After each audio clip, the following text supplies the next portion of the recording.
Magandang umaga sa inyo. Papakita ko paano mag-recovery ng isang refrigerant. Unang kailangan natin ay isang gauge manifold. Saan po ba naka-connection ang isang gauge manifold? Ipapakita ko po sa inyo ang aming ginawang connection.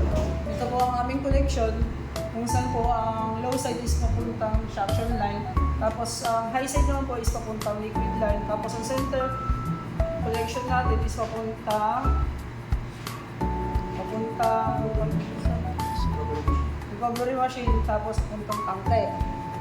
Then, ito na po yung pinaka-actual. Ang unahin po natin is high side, papuntang liquid line. Tapos ang low side naman po natin is papuntang suction line. Tapos yung center line naman po natin is papuntang recovery machine. Tapos yung recovery machine naman po is papuntang tank. Paano nga po mag-recovery?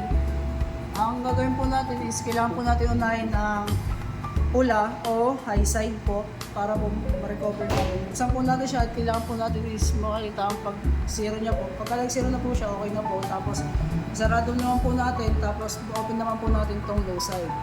Pag na-open na po natin yung low side, pagka nag-zero na rin po siya, is okay na po yung pag-recover natin ng isang refrigerant recovery method. Maraming salamat po.